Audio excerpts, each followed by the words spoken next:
शिवलिंग भी कई प्रकार के बने हुए होते हैं। पीतल का शिवलिंग होता है, पत्थर का शिवलिंग होता है, पारे का शिवलिंग। अगर आपके घर में बीमारी नहीं जा रही हो, घर में कलेश हो रहा हो, द्वेष हो रहा हो, परिवार के आपस में विचार नहीं मिल रहे हो, भक्ति का संचार नहीं हो रहा हो, हृदय में ज्ञान का प्रचार न हो रहा हो, घर से रोग नहीं जा रहा है, कमाई नहीं हो रही है, जितनी कमाई उससे ज्यादा खर्च हो रहा है, कहीं कोई काम बनता नहीं है, तो आपको बता देना चाहता हूं, आप अपने घर के मंदिर में पारे का शिवलिंग स्थापना कर लें। किसका शिवलिंग? पारे का। ये जो पारा है ना, ये भगवान शिव के शरीर की शक्ति से प्रकट हुआ। कहते हैं कि शिवलिंग में सर्वश्रेष्ठ पारे के शिवलिंग को कहा गया है, या फिर मिट्टी से बनाया हुआ जिसको पार्थिव शिवलिंग कहते हैं। मगर रोजाना मिट्टी का शिवलिंग बना के पूजन के बाद उसको जल में विसर्जन करना परम आवश्यक होता है। मिट्टी के बने हुए शिवलिंग को आप रोजाना नहीं रख सकते, रोजाना शिवलिंग बनाना होगा। पूजन करने के बाद उसे उठाकर किसी जल में विसर्जन प्रवाहित करना होगा। इसलिए रोजाना कहां चक्कर में पड़ोगे? है तुम्हें तो शिवलिंग बनाने की मिट्टी भी नहीं मिलेगी। हमारे यहाँ उत्तर प्रदेश में तो मिट्टी पे बैन लग गया। हाँ? मिट्टी भरी हुई गाड़ी मिल जाए तो सीधा पुलिस स्टेशन पर, खदान पर कानून बना दिया गया। इसलिए पारे का शिवलिंग इतना परम शक्तिशाली होता है।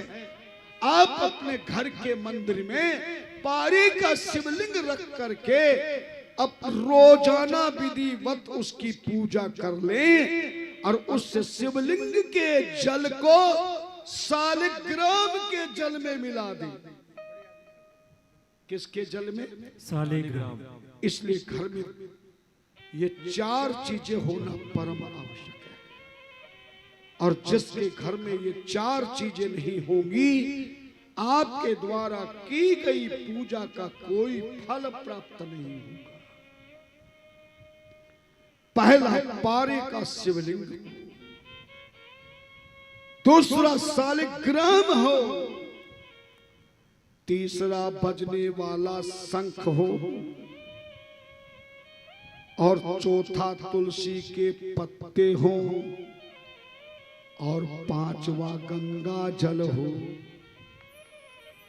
जिसके मंदिर में ये पांच चीजें रखी हुई हैं, समझ लो कि तुम्हारी जिंदगी में कभी कितने पिछले जन्म के पाप उदय हो जाए, उस मंदिर की शक्ति और शिव की भक्ति से आने वाली विपदा की अपने आप मुक्ति हो जाती है।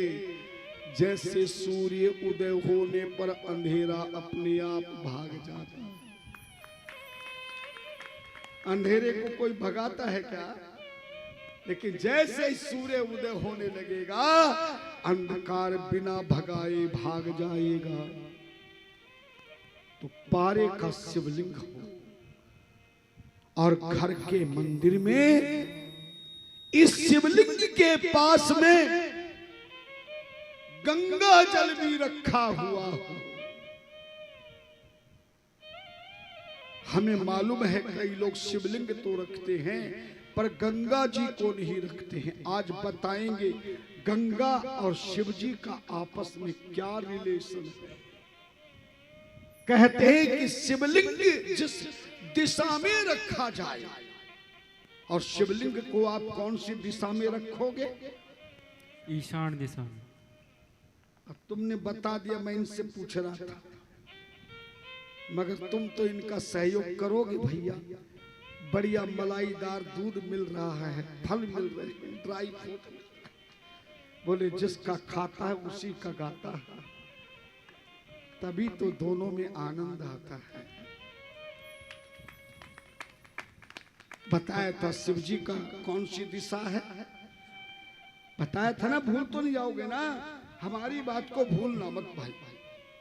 अगर भूलने की कोई आदत है ना तो आप रोजाना बच्चों को 2 और बड़े लोग 5 से 7 पिस्ता के दाने खाया करो सुबह सुबह। रात को बादाम भेकर के खाया करो। मगर यहाँ तो कई देवियां तो हमारी ओर देख रही कि महाराज तुम्हें तो फ्री में मिल जाता, हम कहां से ला।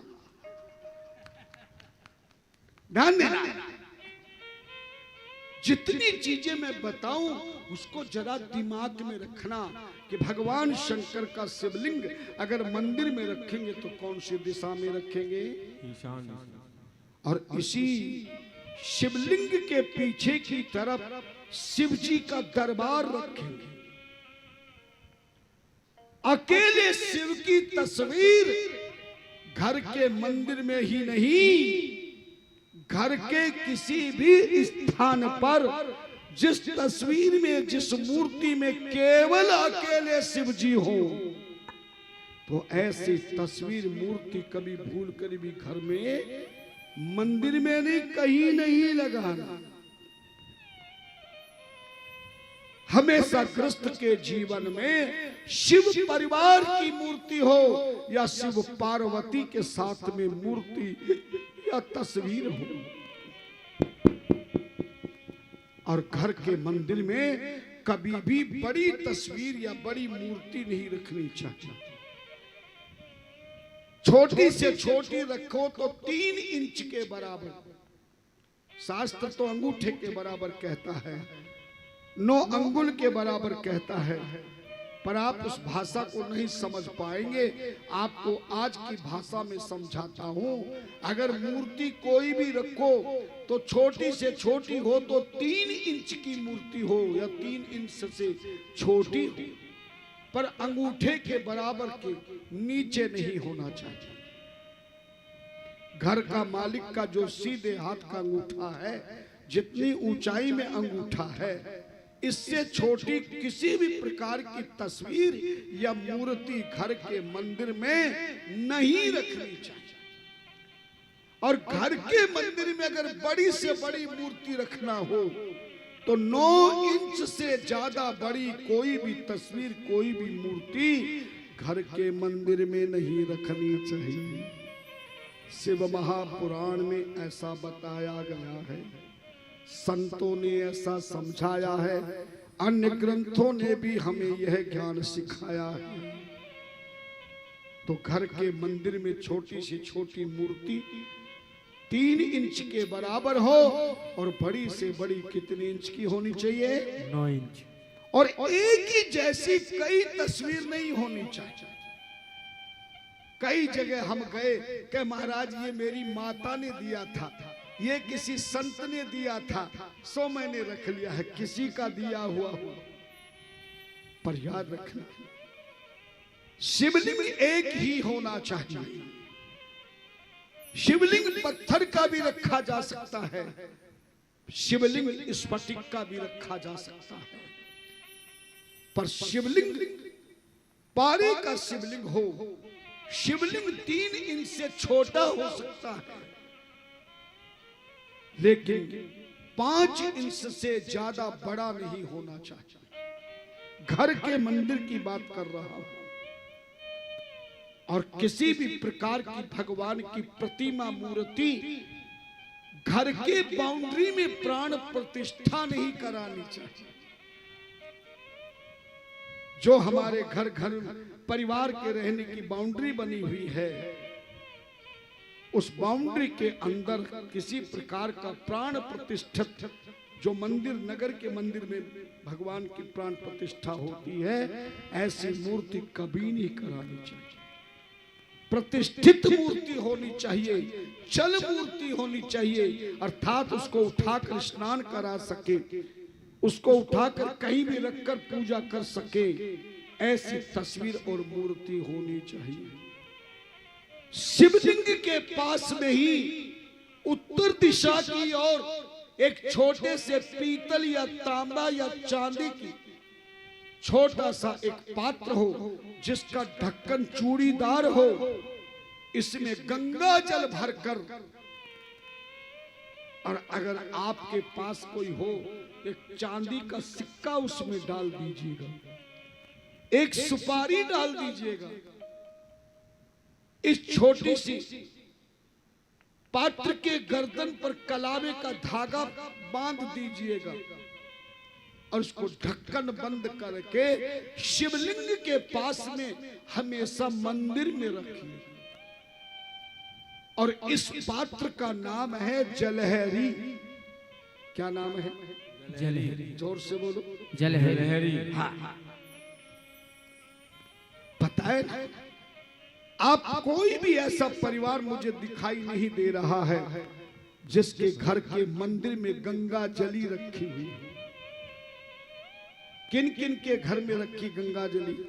क्या बात है, बहुत। और आपसे पूछा जाए कि गंगा जली कौन से दिन स्थापित करनी चाहिए, तो माता जी तो बता देंगी, हमें मालूम है कौन से दिन स्थापना करनी चाहिए। अभी पकड़े जाओगे कितने झूठे हो कितने सच्चे। हाँ, मैंने बता दिया, मैंने 7 साल में वो विद्या प्राप्त की है कि मंच पर बैठ कर के पीछे, पर्दे के पीछे भी कोई व्यक्ति खड़ा हो तो वो क्या कर रहा है, क्या सोच रहा है, मैं बैठे बैठे बता दूं। मैं कमरे से बाहर नहीं निकलता, लेकिन स्टाफ के बारे में मैं हर चीज का ज्ञान रखता हूं, कौन क्या कर रहा है, आचार्य जी क्या कर रहे हैं, गौरव जी क्या कर रहे हैं, मैनेजर क्या कर रहे हैं, सेवादार क्या कर रहे हैं, संगीत वाले क्या कर रहे हैं, इनको सबको पता है। कोई अच्छा काम करे तो मैं उसकी बड़ाई नहीं करता हूं कि अभिमान हो जाएगा, लेकिन अगर कोई गलती करे तो फिर चांदी का डंडा रखता हूं, लकड़ी का नहीं रखता हूं। और एक के बाद डंडा फिराने पर जीवन ठंडा हो जाता है। ध्यान देना, इस गंगा जली में पूर्णमासी के दिन गंगा जल भरे। क्या भरे? गंगा जल। कौन से दिन? पूर्णमासी। पूर्णमासी के दिन। और पूर्णमासी के दिन गंगा जल भरकर, अगर कोई गरीब आदमी है और चांदी का सिक्का नहीं है, तो जो भारत सरकार ने टिकली वाला 1 रुपए का सिक्का बनाया है, वो भी आप उस गंगा जली में डालकर, एक सुपारी डालकर, ढक्कन बंद करके शिवलिंग के पास में पूर्णमासी को रख दे। और जब दोबारा पूर्णमासी आए महीने में, तब उस गंगा जली को उठा लेना। जो तुमने उसमें गंगा जल भरा वो अपने पूरे घर में छिड़क देना। इस गंगा जली के पात्र को साफ करना, चांदी के सिक्के को साफ करना, सुपारी को साफ करना, फिर दूसरा गंगा जल इसमें भरना और इसमें चांदी का सिक्का या 1 रुपए वाला टिकली वाला सिक्का डालकर ढक्कन लगाकर फिर अपने शिव जी के पास में रख देना। आप करके देखना, गंगा जली और शिवलिंग और एक सालिग्राम की मूर्ति भगवान की अवश्य होनी चाहिए। विष्णु और शिव जी में आपस में कितना प्रेम, ये कथा मैं सुना चुका हूं। शालिग्राम जिस मंदिर में होता है, भगवान कहते मैं उसकी पूजा को स्वीकार करता हूं।